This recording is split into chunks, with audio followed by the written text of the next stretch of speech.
Greetings, welcome to lesson 4, question 8, the last one in this series. So use your graphing calculator to generate a scatter plot of the data and regression line on the same screen. You must use appropriate viewing window, and in the space below draw what you see on your calculator screen and write down the viewing window you used. So let's go ahead and get the calculator front and center here.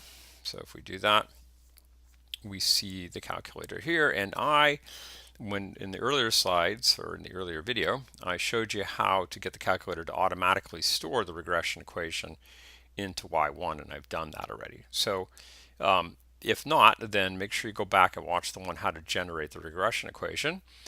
And worst case, you can just type it in manually here. In other words, you can just come in and put in 0.0389 plus, whatever times x. I forget exactly what the coefficients are.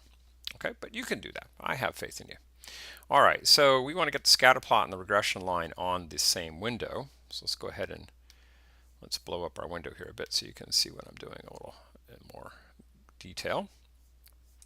So what we want to do is we want to go into second y equals to get into the stat plot menu. And once we're in the stat plot menu, I'm going to select plot 1 by simply hitting an enter.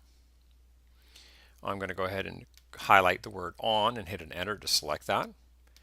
I'll hit the down arrow, highlight the first plot, which is a scatter plot, hit an enter to actually select scatter plot. Hit the down arrow, make sure my X list is L1. If it's not, hit second and the number 1, and that'll paste an L1 in there for you. Make sure my Y list is L2. Again, if it's not, hit the second and the number 2, and it'll paste in an L2 for you there. And then the mark, that's a stylistic thing. You get to choose which one. We typically use the little squares, but you can use the pluses or the dots if you feel so inclined. Okay, so we're pretty well set up here. Now the easiest way to get ourselves a scatter plot on our view screen where we can see what's going on is to use the built-in function called zoom stat. So if you press zoom, which is the third key up on the top row up there, and you scroll down to option number 9, you'll see zoom stat.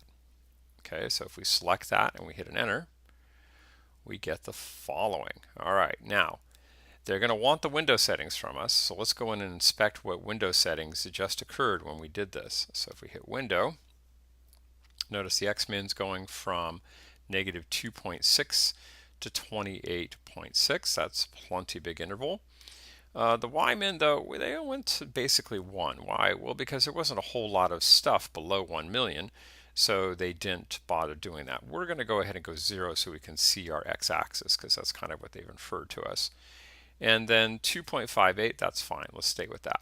So now if we press graph again, notice we get a slightly different graph where now the origin 0 point shows up in our graph. Okay, so cool beans. Let's go ahead and close down the large window for a moment and let's slide it over here and let's go ahead and make ourselves a reasonable copy of that screen onto our homework sheet. Okay, so the calculator is going to disappear while I do this. So I'm actually going to move it off screen where I can still take a look at it, but you won't see it. You have yours in front of you. That's okay. All right, so we need to come in, and even though it's just a copy from the calculator screen, we still want to label our axes. So we'll use the frame they did here as our t-axis, and the frame, the vertical part of the frame here is our s-axis. And we should also, of course, put in units. So this is years since 1980. A good practice to get into when you're graphing is that you can just look at the graph and you get all the information you need from the graph. You don't have to go up looking in a paragraph or any other dialogue to interpret what the graph's trying to tell you.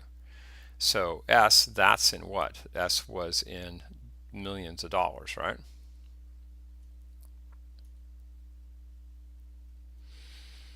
All right, so let's go ahead and we see that our regression equation, let's see, I got my line tool here, let's use that. So our regression equation looks not quite unlike, but similar to that.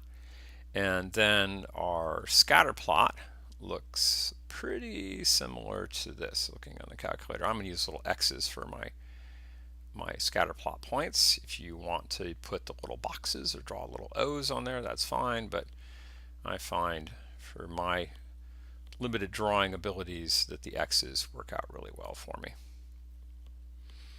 Okay, so that's a reasonable facsimile of the coordinate system and the graph that was given there. I think I can go in and just for fun, don't have to do this, but I think I'll thicken up the x and the y axis a bit to make it look a little more like that was the graph there. Okay, all right, cool. Now they want us to report back what our window settings were. Now the reason for that is because if somebody else was trying to recreate your graph, you want to be able to give them all the information that was necessary for them to actually be able to do that, and part of that would be your window settings. Okay, so x min was negative 2.6, x max was 28.6, your y min was 0, and your y max was 2.5823.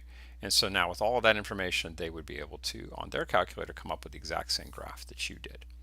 Okay, so that ends self-assessment for lesson 4, and get on to the next module.